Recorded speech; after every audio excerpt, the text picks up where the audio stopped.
All right, let's get right into it. There is a huge standoff happening in Congress right now over a law called Section 702.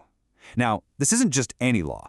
It's one of America's most powerful and definitely most controversial spy tools, and it just hit its expiration date. The debate is at a fever pitch. So, what on earth is this thing, and what happens now? And this, right here, gets to the absolute heart of the conflict. You've got intelligence agencies calling it a vital shield, basically our first line of defense against a digital Armageddon. And then, on the complete other side, you have privacy advocates calling it a backdoor for the government to snoop on the private lives of Americans. It's just a wild contrast for the exact same piece of legislation. Which brings us to the big question, the reason we're doing this whole explainer.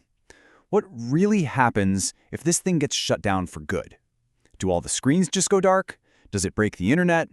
Let's unpack the reality of what a world without Section 702 would actually look like. Yeah, this fight in Washington has been, well, it's been something else. You've got privacy hawks squaring off against national security proponents. And now that the law has actually expired, the multi-billion-dollar question is, what happens next? So let's talk about what this so-called shutdown actually looks like. Because, it's probably not what you're imagining. It's more of a slow-moving sunset. And we're about to bust the biggest myth out there about it. So here's the most important thing to get right off the bat. The idea that every screen in every intelligence agency just goes static the second the law expires, that is pure Hollywood. It's a great plot for a spy movie for sure, but it is not how this law was designed to work. And here's why that sudden blackout doesn't happen. The law has this really interesting built-in buffer, kind of a grandfather clause. You see, the government gets these annual permissions from a secret court, the Foreign Intelligence Surveillance Court, or FISC for short. Any permission slip they got before the expiration date, well, that stays valid for up to a whole year.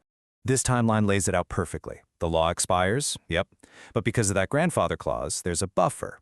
It gives the government a few months of breathing room, basically, to keep things running while they try to get Congress to bring the law back. The real shutdown is a much more gradual process, not like flipping a switch. Okay, so it's a slow sunset, but that doesn't mean the consequences aren't serious. They really are. Over the past decade, Section 702 has become maybe the key tool against cyber attacks. So, what happens when that defense starts to fade away? So here's the basic idea of how it works.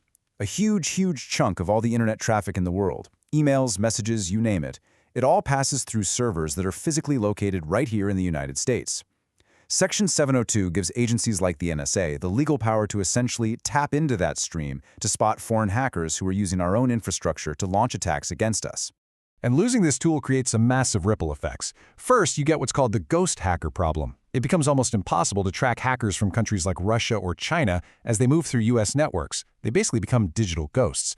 Then we start playing ransomware roulette.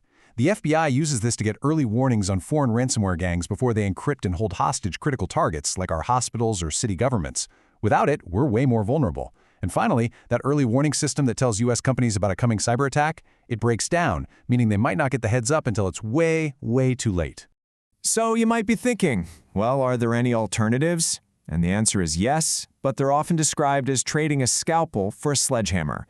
They're slow, they're clunky, and they just weren't built for the speed of today's digital threats. This chart really nails the difference. Section 702 is fast, it's agile, it allows for broad monitoring of a threat. The old ways, on the other hand, mean getting individual warrants for every single email address or phone number. Just imagine trying to get thousands of separate warrants approved to stop a computer virus that is already spreading across the globe in a matter of minutes. It's a total bureaucratic nightmare. The other option is what you could call the overseas gamble. That means trying to gather all this data on foreign soil. The problem is, you lose what's called the home field advantage. You can't legally force U.S. tech companies to help you out when the collection is happening abroad, and that makes the intelligence you get, well, a whole lot less reliable. And all of it, brings us right to the heart of the whole political fight. When you strip away all the technical jargon and legal arguments, this entire debate boils down to one fundamental tension: our privacy versus our national security. The whole controversy really hinges on this one concept. It's called incidental collection. See, when the government is legally monitoring a foreign target, say a terrorist or a hacker, it's pretty much inevitable that they also collect the communications of any Americans that person happens to be talking to. Your data, my data, could get swept up incidentally. And that is the political firestorm. For privacy advocates, allowing the FBI to then search through that giant database of incidentally collected data for information on American citizens, all without a normal warrant, is just a bridge too far. But on the other side, the intelligence community says this is an absolutely critical tool.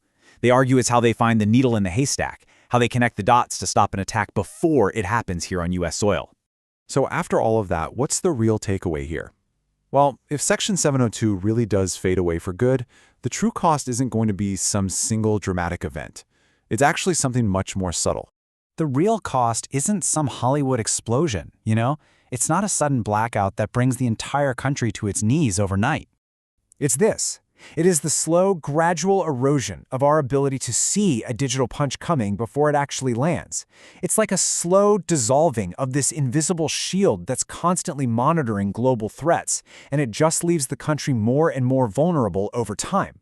And that really leaves us with the final, crucial question. In a world where digital threats from hackers and foreign governments are just constant, and they're always evolving, how do we strike the right balance? What is the right trade-off between this invisible shield that protects us and the fundamental right to privacy that we all value so much? That's the question at the very center of this whole debate.